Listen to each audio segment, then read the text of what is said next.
El siguiente segmento tiene contenido o opinión. La entrevista en A Primera Hora. Analizamos los hechos del momento junto a sus protagonistas. Muy bien, 8:07 en la mañana. No podemos negar que este día hemos arrancado este lunes y así ustedes saben cuál es nuestro comportamiento periodístico, pero esta semana hemos arrancado demostrando justamente la diversidad y la pluralidad que defendemos irrestrictamente en este espacio de noticias. Y obviamente a la audiencia, no siempre decirles hay que escuchar a todos, incluso para tener un criterio y argumentos para rebatir y para el debate público, para el análisis público sobre lo que dicen los diferentes actores políticos, los actores económicos, la gente que hace o que forma parte de la vida pública, ¿no? Y hoy mismo cuando estamos cuando está en ciernes un proceso electoral, cuando anoche se cerró ya la fase de democracia interna de las organizaciones políticas, han quedado 18 binomios con un interés de postularse como candidatos a la presidencia y vicepresidencia de la República, pero les insisto, no es que vamos a tener una papeleta de 18, eso va a cambiar indefectiblemente, inevitablemente, porque habrá candidaturas que seguramente no serán calificadas, habrá candidatos que declinen y habrá alianzas electorales, así funciona esto, así que hay que tener mucha paciencia y escuchar lo que nos dicen los diferentes actores políticos. Debo decir que me sorprendió, le vamos a preguntar justamente aquello, me sorprendió ver al doctor Javier Zavala Egas junto al precandidato a la presidencia de la República, Gustavo Larrea. Javier Zavala Egas va a encabezar, al menos ese es el propósito, va a encabezar la lista de asambleístas nacionales por democracia, sí. Javier Zavala Egas tiene la gentileza de atendernos. Doctor, bienvenido, buenos días, ¿cómo le va? Buenos días, Fabricio, como siempre a las órdenes. Gracias, doctor. Decía que me sorprendió porque no lo esperaba, no me imaginaba que usted iba a participar o quería participar en el proceso electoral. ¿Cómo se da este vínculo con Democracia Sí, doctor Javier Zavala Egas? Bueno, déjame decirles que en lo personal fue un proceso de hondas cavilaciones, por cuanto yo no he ejercido realmente política activa, nunca he sido candidato a dignidades populares, y realmente fue un proceso, porque esto es una actividad riesgosa porque implica poner en riesgo, vale la redundancia, la tranquilidad familiar, cuentas económicas, sacrificar la profesión, etcétera. Pero creo que el país está en una situación tal que amerita que de alguna u otra manera los que podamos en mayor o menor medida aportar, tengamos la obligación de hacerlo. Yo creo que el país está en una crisis muy profunda. Creo que hay que ponerle bastante toque de serenidad, de mesura. Creo que hay que ponerle mucha inteligencia a lo que se viene y a lo que estamos viviendo. Y en esa medida creo que los ecuatorianos, de alguna medida, como decía, tenemos que aportar algo. Y aquí estoy. Y estoy con un partido cuyo programa de gobierno se fundamenta en la democracia, que quiere un sistema productivo, con un Estado regulador, pero un sistema productivo fuerte, dedicado al agro, ecologista, defensor de los derechos humanos, etcétera, y está liderado por un político bien formado, inteligente y demócrata. Así que aquí estoy. Usted, doctor Javier Zavala Egas, usted tiene formación o pensamiento socialdemócrata, ¿verdad? Yo me gusta ubicarme en el centro izquierda. Yo creo en el sistema productivo basado en la empresa privada, pero también creo en un Estado regulador. Eso en el aspecto económico, y en el aspecto social soy un hombre absolutamente respetuoso de las libertades ciudadanas. El pensamiento suyo, y perdón la comparación, pero el pensamiento suyo es similar al que su difunto padre, el doctor Jorge Zavala Vaquerizo, tenía cuando hacía política. Sí, yo no uso el término que él usaba. El término que él usaba para identificarse era el de ser un liberal radical. Yo he hecho una asimilación de los liberales radicales y los ubico actualmente en el centro izquierda, porque definitivamente y conceptualmente son lo mismo. Gustavo Larrea y Democracia Sí son de centro izquierda. Así es, yo los considero un partido de centro izquierda. He tenido profundas conversaciones con él de orden filosófico y político, y he leído su programa de gobierno. y por eso me he adherido a la tesis de democracia sí, que de otra parte es un partido nuevo, es un partido que creo que tiene mucho que brindarle al país. ¿Usted todavía cree en las ideologías? ¿Y por qué le hago esta pregunta? Y permítame hablar en primera persona. Yo no es que soy tan adulto, todavía no llego a los 50, me faltan 3 o 4 años para aquello, pero yo como que me quedé, y alguna gente me dice como que me quedé en el pasado porque yo sigo pensando en las ideologías. O sea, para mí, en mi concepción personal, yo sí creo que el político, quien se presenta como candidato, quien llega a un cargo de elección popular o llega a ocupar el poder, tiene que tener una consistencia ideológica, porque con base en esa ideología hay la toma de decisiones en el ámbito económico, en el ámbito productivo, en el ámbito social, en el ámbito de la generación del empleo. O sea, las visiones con base en la ideología son distintas, pero en los últimos tiempos resulta que los políticos nos hablan de que la ideología ya no es importante, sino que se presentan como que hay que discutir el estatismo versus el populismo o qué sé yo. ¿Para usted sigue siendo importante la discusión ideológica, doctor Javier Zavala Egas? Sí, por supuesto que es importante. Lo que pasa es que hay que poner énfasis en varias cosas. En primer lugar, yo no creo en los dogmas. Yo creo en las ideologías. Y las ideologías en lo personal, para cualquier ser humano, se van formando y se van construyendo. Y el hombre se va ubicando filosóficamente frente a la vida con sus ideas. Por lo tanto, yo creo en ideologías. Yo no creo en dogmas. Con base en eso, usted, digamos, manteniendo o respetando su propia formación o concepción ideológica, ¿sí podría combinarla como una dosis de pragmatismo, doctor? Bueno, es que siempre, porque no necesariamente la ideología satisface necesidades para encontrar soluciones en un momento dado. Por lo tanto, tiene que adecuarse de alguna manera la satisfacción de una necesidad frente al pensamiento ideológico o frente al pensamiento filosófico. Ahí entra el pragmatismo. Es decir, tenemos que satisfacer la necesidad más allá de dogmas o estirando el principio ideológico lo mayormente posible. Pero lo importante, y el otro concepto que también quería decirle, es que la coherencia es fundamental dentro de la vida personal de un ser humano.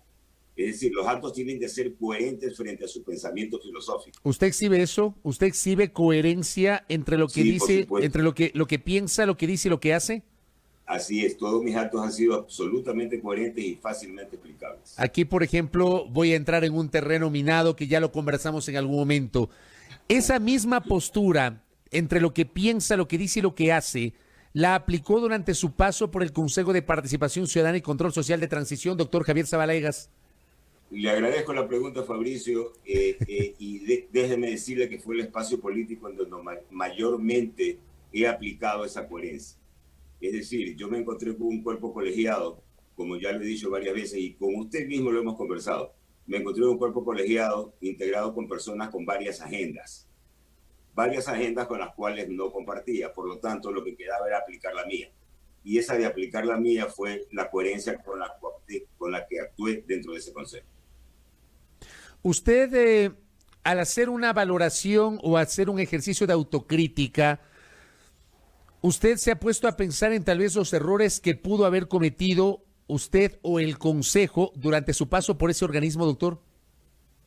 Bueno, sí, por supuesto. Eso fue motivo de varias reflexiones. Y definitivamente pude haber cometido errores. Déjeme decirle, modestia aparte, yo no creo que los he cometido. Okay, pero me pongo en la situación de humildad y le digo, sí, para algunas personas pude haber cometido algún error, pero desde mi perspectiva, desde mi propia óptica, no, creo que no me equivoqué. En las decisiones fundamentales y trascendentales que se tomaron en ese consejo, creo que no me equivoqué. Hay mucha gente, sobre todo los críticos, con ese consejo y con la forma como se llevó adelante la consulta popular del 4 de febrero. A ver, hacemos la mirada retrospectiva. Hay un segmento del país que considera que esa consulta fue inconstitucional porque no tuvo un dictamen favorable previo de la Corte Constitucional. Luego hay gente que asume, esta misma gente asume que el Consejo de Participación Ciudadana y Control Social de Transición se extralimitó en sus funciones. Y ese mismo segmento de la sociedad asume que ese Consejo de Participación Ciudadana tomó decisiones que terminaron cambiando las cosas para finalmente no cambiar nada. ¿Usted cómo asume estas críticas posteriores al papel del Consejo de Participación Ciudadana y Control Social de Transición, doctor Javier Zavala Egas? A ver, en su pregunta hay varias cosas. En primer lugar, esto de que la consulta fue inconstitucional es una mentira políticamente posicionada. Existía y existe en la Ley de Garantías Jurisdiccionales un término para que la Corte Constitucional se haya pronunciado, y ese término era de 20 días. Y la Corte Constitucional en 20 días, para aprobar la consulta, las preguntas de la consulta, no se pronunció. Por lo tanto, la ley entiende todavía que hay un dictamen fixto, un dictamen positivo fixto. Por lo tanto, inconstitucional no es, ya que se estaba cumpliendo con la misma norma legal. En primer lugar, ¿cuál fue su segunda pregunta, Fabricio? La otra, a ver, partimos justamente de ese origen. Vamos al papel del Consejo de Participación Ciudadana y Control Social, que se extralimitó en algunas decisiones, y la otra era que justamente cambiaron las cosas para no cambiar. Yo siempre sostuve que el régimen transitorio que salió con la consulta popular, absolutamente validado por el 63% de la población nacional, ese régimen transitorio, sino que ese régimen transitorio, que ojo, sí tenía rango constitucional, al mismo tiempo ese régimen transitorio marcaba los límites del Consejo de Participación, y esos límites no podían excederse. Por lo tanto, yo siempre llegaba a la conclusión que había cosas que se podían hacer y cosas que no se podían hacer. No éramos una constituyente. Y eso motivó definitivamente varias discusiones y debates, inclusive con el presidente del Consejo en ese momento, el doctor Trujillo, con los cuales no compartí muchas de sus expresiones. Una de esas, la forma como evaluaron y cesaron a la Corte Constitucional. Usted no votó por esa decisión. Por supuesto, yo voté en contra de esa decisión, como voté en contra de otras, porque justamente yo consideraba que si el Consejo de Participación no había designado a la Corte Constitucional, no podía evaluarla y cesarla. Y ahí se me salió con el argumento de que el Consejo de Participación tenía algún porcentaje, 10, 5, 8, 13, dijeron algunos, en la designación de la Corte Constitucional, y por lo tanto tenían derecho a evaluarla y a cesarla. Y yo lo que siempre sostuve es que la ley es muy clara. O designas al órgano que quieres cesar y evaluar, o no lo designas. Pero no es que lo designas parcialmente o porcentualmente. ¿Por qué no llevó adelante ese Consejo de Participación Ciudadana y Control Social el concurso público para designar Contralor General del Estado, doctor Javier Zavala? Porque recibimos una petición, nos causaron traslado de una petición de un proyecto de ley a efectos de crear el Tribunal de Cuentas. Y en eso el Tribunal de Cuentas se metió en los debates que estábamos teniendo sobre el tema del Contralor, y nos pareció racional y lógico que en tanto el Tribunal de Cuentas esté cursándose como proyecto de ley en la Asamblea Nacional, el subcontralor debía continuar en su cargo. Pero, como usted entiende, hay una condición resolutoria. Es decir, el subcontralor continúa en el cargo mientras el trámite del proyecto para crear el Tribunal de Cuentas esté en curso. Si ese curso del proyecto no existe, se puede perfectamente convocar a un concurso de contralor. Y yo me alegro mucho porque la semana pasada entiendo que el tema ya fue tratado en el Consejo de Participación actual y se pidió una certificación a la Asamblea Nacional si efectivamente había un proyecto de ley en curso sobre ese tema. Ahora entiendo entonces, con lo que usted me está diciendo, ahora entiendo el apuro, porque resulta que el 19 de agosto, o sea, la semana anterior nomás, el Contralor subrogante Pablo Celis de la Torre ya ingresó a la Asamblea Nacional el proyecto de ley orgánica del Tribunal de Cuentas. O sea, se esperaron más de un año, o sea, ¿cuánto tiempo ha pasado? Y frente a este pedido que usted señala del Consejo de Participación Ciudadana, rapidito ya ingresaron a la Asamblea Nacional la semana anterior el Tribunal de Cuentas, el proyecto de Tribunal de Cuentas. ¿Qué le parece? ¿Sabía este detalle usted? Así es. Y yo he venido diciendo lo que actualmente y en este momento te estoy diciendo desde hace aproximadamente 3 meses. Bastaba leer la resolución del Consejo de Participación Transitorio para darse cuenta efectivamente de lo que yo estoy diciendo. Nunca la leyeron y solamente se quedaron con la mentira. Habíamos perennizado en el cargo del Contralor subrogante, cosa que es falso. A ver, pero con lo que le estoy diciendo, con lo que usted me dice y con lo que yo le digo, querría decir entonces que frente a ese pedido del Consejo de Participación Ciudadana, la Asamblea va a certificar que ya ingresó un proyecto de Tribunal de Cuentas. en cuyo caso ya no van a poder hacer concurso para designar contralor, doctor. Yo no estoy tan seguro de eso, porque yo debería pensar que un proyecto de ley inicia su curso con la calificación del CAL. Y yo no sé si ya haya calificación. No, todavía no está calificado. Todavía no está calificado. O sea, el proyecto ha sido distribuido a los legisladores, pero todavía no pasa por el filtro de la calificación y todavía no ha sido remitido a una comisión para iniciar el trámite. Por lo tanto, yo no estoy muy seguro que el proyecto esté en curso. Lo que pasa es que el ponente en el actual Consejo de Participación del tema que estamos conversando no logró conseguir la mayoría y se quedó con 3 votos. Es Juan Javier Dávalos. Sí, así es. Claro, o sea, termina siendo político el tema. Pero claro, lo que yo temo es que con esta actuación rápida y de última hora del Contralor, me parece que va a garantizar que se siga blindando y que el Consejo no haga el concurso para designar Contralor, doctor. Pudiera ser, pero también es cierto que desperdiciaron mucho tiempo. Sí, pues, por eso decía yo, más de un año y pico han desperdiciado para acordarse que hay que presentar un proyecto. Pero por otra parte le pregunto, y aquí yo tengo una duda, presenta el señor Contralor General del Estado un proyecto que se llama exactamente Proyecto de Ley Orgánica del Tribunal de Cuentas del Estado. Mi pregunta es, ¿no se requiere primero una reforma constitucional? Porque la Contraloría existe en la norma constitucional, doctor, ¿o me equivoco? No, pudiera darse, por supuesto, fue uno de los reparos que se hizo. Pero me acuerdo que en esa época se designó una comisión bipartidista, o sea, el Consejo de Participación fue el delegado del doctor el doctor Pablo Dávila. No recuerdo, fue delegado el doctor Roldán para trabajar en ese proyecto y ver la trascendencia, tanto en lo constitucional como en lo legal, y elaborar un proyecto conjunto. Hasta ahí recuerdo que llegó el tema. Claro, y de ahí ya no sabemos qué pasó. De ahí ya no sabemos qué pasó y yo ya cesé en mis funciones en el mes de junio, si mal no recuerdo, del 2019. Claro, hace más de un año, a eso me refería yo, que más de un año se han demorado para presentar esto. ¿Usted cree que el país debe tener contralor titular, doctor Javier Zavala? Pero por supuesto, todas las autoridades deberían ser titulares, así es. Doctor, los encargos no funcionan. Doctor, usted aspira a ser asambleísta nacional.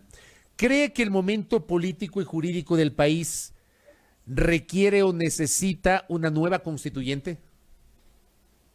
Yo pienso que no, y pienso que no porque la coyuntura es muy peligrosa para una constituyente. ¿Cuál es el problema de la constituyente? La constituyente es en sí misma un poder constituyente, y esto significa que todos los poderes constituidos se someten al poder constituyente. Y esto significa vivir lo que ya vivimos en el 2008. Es decir, la constituyente se adueña de la institucionalidad del país y se dedica a elaborar y expedir mandatos a diestra y siniestra. Por lo tanto, ¿quién es el dueño o quiénes son los dueños del país? Los que domina la constituyente. Y eso es una cuestión simple de mayorías y minorías. Estamos hablando de las experiencias, doctor, tal vez las experiencias más recientes, y digo, yo también puedo hablar desde la experiencia periodística porque cubrí la asamblea autodenominada constituyente, que no fue una asamblea constituyente, la de Sangolquí, y también cubrí la de Montecristi, y en ambos hubo evidentemente el fenómeno de la coyuntura de las mayorías políticas.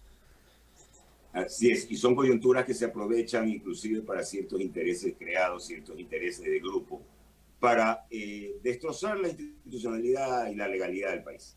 Por eso la veo extremadamente peligrosa y peor en un momento como este. ¿Qué sensación tiene Javier Zavala Egas? Y le hago esta pregunta porque quiere ser candidato a la Asamblea Nacional. ¿Qué sensación tiene de lo que hoy es la Asamblea Nacional?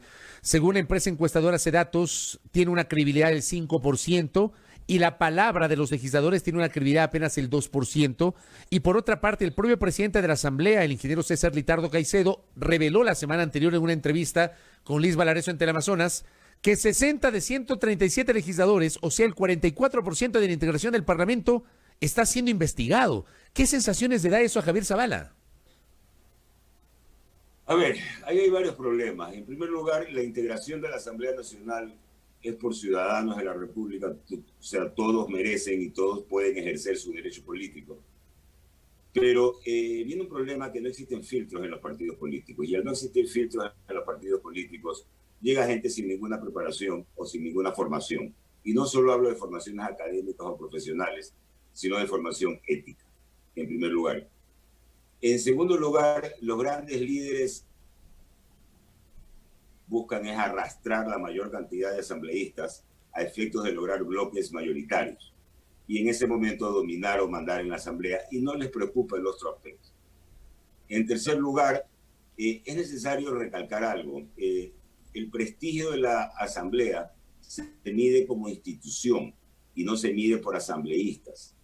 Por lo tanto, puede haber un grupo de asambleístas minoritarios, por cierto, en mi concepto en este momento, que hagan una estupenda labor, que ejerzan su labor con absoluta responsabilidad, pero el descrédito y el desprestigio de la asamblea los arrastra.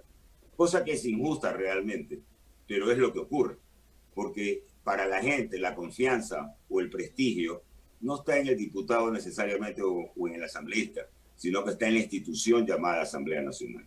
Y ahí mucha culpa la tienen los que dominan la Asamblea Nacional, el bloque mayoritario, que es la que provoca el prestigio o el desprestigio. Sin duda, termina siendo así. Doctor Javier Zavala, cierro esta entrevista consultándole. Hay un proyecto de reforma constitucional para eliminar el Consejo de Participación Ciudadana y Control Social. ¿Usted está de acuerdo con ese proyecto? No, yo nunca estuve de acuerdo totalmente con ese proyecto. Yo pienso que el Consejo de Participación debería seguir existiendo solamente para lo que es control social y transparencia. Nada más. Yo creo que las funciones sí, definitivamente, de designación de autoridades, por ejemplo, deberían ser pasadas a la Asamblea Nacional y a la Asamblea. Y las otras funciones, por ejemplo, lucha contra la corrupción, debería mantenerse en las instituciones que por la Constitución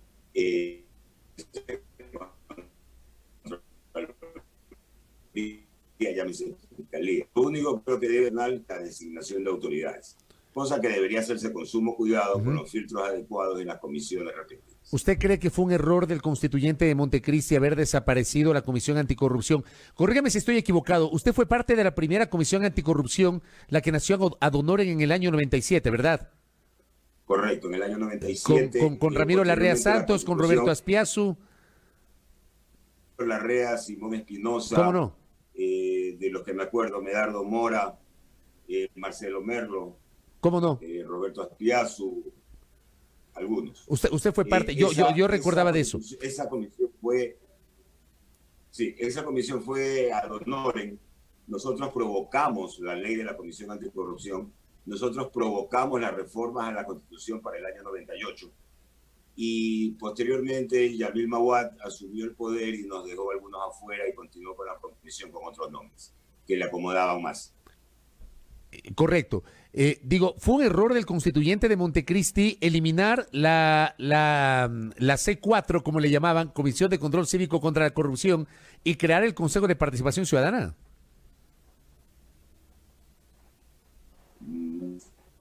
No te oigo, Fabricio. Doctor, ahí me escucha, doctor. Creo que ya está. Ya, correcto, correcto. En la parte final, porque ya nos estamos congelando, me parece. Le preguntaba si fue un error del constituyente de Montecristi eliminar la C4, la Comisión de Control Cívico contra la Corrupción, y crear el Consejo de Participación Ciudadana con varias de las atribuciones de la comisión. A ver, yo no creo en estas comisiones ad honorem realmente, por más que yo participé en ellas, porque mucho dependen de la buena voluntad, la buena formación o los buenos intereses que tengan los integrantes de esas comisiones. Yo creo en un sistema legal fortalecido o instituciones fortalecidas. Y yo creo que uno de los problemas aquí de la lucha contra la corrupción es la falta de articulación entre las instituciones y la falta de seguimiento que órganos como, por ejemplo, la Asamblea Nacional debería hacer y no hace. ¿Por qué? Porque la Fiscalía ejerce la acción penal, los juzgadores juzgan, luego llega la condena, pero nadie hace un seguimiento de las labores que efectivamente están realizando. Nadie les dice, ojo, este tema se está quedando, ojo, este tema está yendo muy rápido. Por lo tanto, yo sí creo en una comisión de seguimiento, que es lo que voy a proponer en la Asamblea Nacional. Una comisión de seguimiento a las autoridades que luchan contra la corrupción. ¿Por qué? Porque finalmente la Asamblea es la que ejerce control político sobre estas autoridades. Por lo tanto, bien puede seguir sus actuaciones. Correcto. Doctor, muy generoso en habernos atendido. Que tenga un buen día. Gracias a usted, Fabricio. Gracias. El doctor Javier Zavala Egas, quien ha sido nominado por el Movimiento Democracia, así como cabeza de la lista de precandidatos a la Asamblea Nacional, asambleístas nacionales. Es lo que ocurrió en el ejercicio de democracia interna de esta organización política el último fin de semana, conjuntamente con Gustavo Larrea y Alexandra Peralta, que es el binomio de precandidatos a la presidencia y vicepresidencia de la República. Allí tienen ustedes para el debate público y de esto vamos a hablar a lo largo de toda la semana.